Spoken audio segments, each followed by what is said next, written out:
quel jour on est aujourd'hui? C'est ça, on est le 4 juillet 2022 et sais-tu ce qui se passe le 4 juillet aux États-Unis? Le 4 juillet aux États-Unis, c'est la fête nationale, donc l'Independence Day, et c'est un jour très important là-bas. Si tu veux, c'est un peu l'anniversaire des États-Unis d'Amérique. Mais alors pourquoi ils la célèbrent le 4 juillet et comment ils la célèbrent? Tu poses un peu beaucoup de questions, mais t'inquiète pas, je vais te répondre. Déjà pour commencer, je me présente, je m'appelle Lorraine. Si tu me connais pas, je fais souvent des vidéos sur cette chaîne YouTube sur les États-Unis et sur le voyage en général. Si tu es nouveau sur cette chaîne, je t'invite fortement à t'abonner en activant la petite cloche parce que je poste des vidéos très régulièrement sur cette chaîne. Et si tu aimes le sujet de cette vidéo, donc le 4 juillet, la fête, les barbecues, les feux d'artifice, etc., bah juste like la vidéo en mettant un petit pouce bleu juste là. C'est vrai que j'ai fêté le 4 juillet il y a quelques années lorsque j'étais au pair aux États-Unis. Je l'avais fêté à Atlanta et c'était un jour pour le coup mémorable. Il y a beaucoup de choses qui se passent le 4 juillet. Les Américains, ils savent vraiment faire la fête ce jour-là. Mais avant de parler de fêtes, d'alcool, de feux d'artifice, de parades, etc., on va revenir sur les bases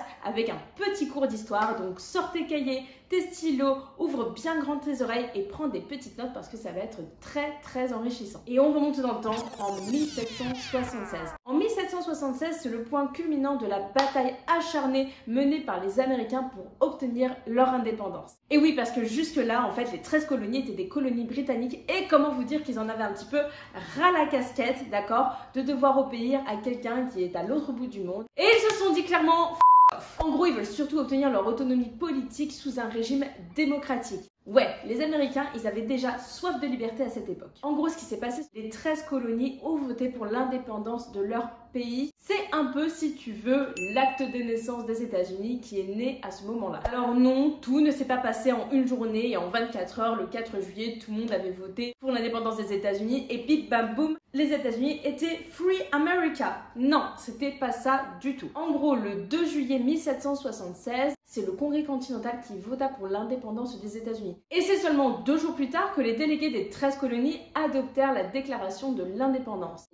C'est quoi la déclaration de l'indépendance, Lorraine? Je comprends pas. Oh mon Dieu, sois patient, je vais t'expliquer, ok? Et en attendant, si t'arrives pas à patienter, va bouffer un hot dog et me fais pas chier. En gros, la déclaration de l'indépendance, c'est un document historique qui ressemble à ça et qui a été écrit par un certain Thomas Jefferson, un bonhomme qui ressemblait à ça. Donc c'est depuis 1777 qu'on célèbre l'Independence Day, donc le 4 juillet, à coups de feux d'artifice, de parades, de concerts, etc. Et ouais, ces célébrations ont aussi été un symbole majeur de la fin de l'emprise de la monarchie sur l'Amérique. Cependant, ce fameux 4 juillet deviendra un jour férié fédéral simplement en 1941, et pas avant. Et devine quoi? Eh bien, c'est un jour férié payé pour tous les employés fédéraux. C'est quoi un employé fédéral? Mais t'as vraiment rien écouté en cours d'histoire, toi. Ouvre bien grand tes oreilles, j'ai dit. En fait, les employés fédéraux, c'est principalement des fonctionnaires. Bon, je te la fais courte parce qu'on n'est pas ici pour faire un cours d'histoire, c'est pas une vidéo pour parler de ça, d'accord? On est ici pour parler du 4 juillet. Et bien sûr, je dois parler un petit peu de l'aspect historique, mais c'est pas le but principal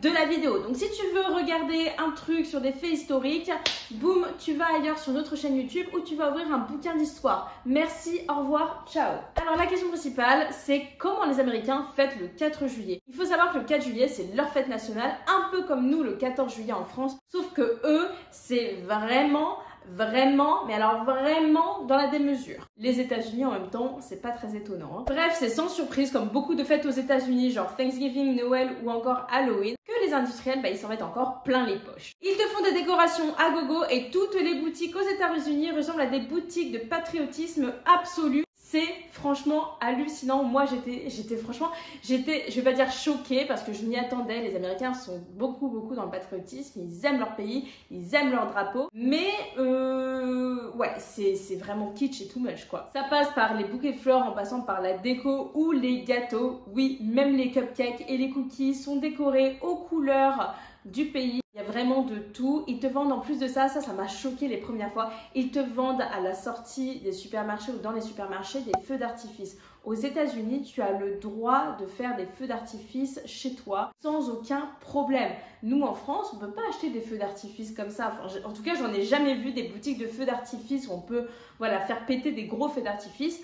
Aux États-Unis, c'est normal et à chaque 4 juillet, on fait péter les gros feux d'artifice sa mère. Bref, comme je vous l'ai déjà dit, les Américains, ils ne sont pas dans la demi-mesure. Outre la déco, c'est vrai que c'est vraiment un jour à part pour les Américains. Moi, je me souviens quand j'étais à Atlanta, dans la famille au pair avec qui j'étais, donc c'était des vrais Américains purs.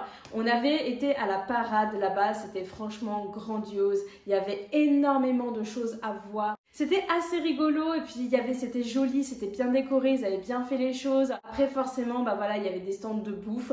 Beaucoup de stands de bouffe. Il y avait une aire de jeu pour les enfants. Enfin, franchement, c'était vraiment bonne ambiance et ambiance familiale. Et le soir, comme partout dans le pays, il y a des concerts et des feux d'artifice un peu partout dans la ville. Franchement, si vous allez aux États-Unis durant cette période, c'est vraiment un truc à voir. Il y en a même qui font des repas de famille, par exemple, pour le 4 juillet. Et puis d'autres qui font des concours de hot dog. Mais des concours de hot dog jusqu'à en vomir. Je ne vous blague pas. D'ailleurs, si vous allez visiter New York le 4 juillet, je vous conseille d'aller voir parce que c'est quelque chose de phénoménal.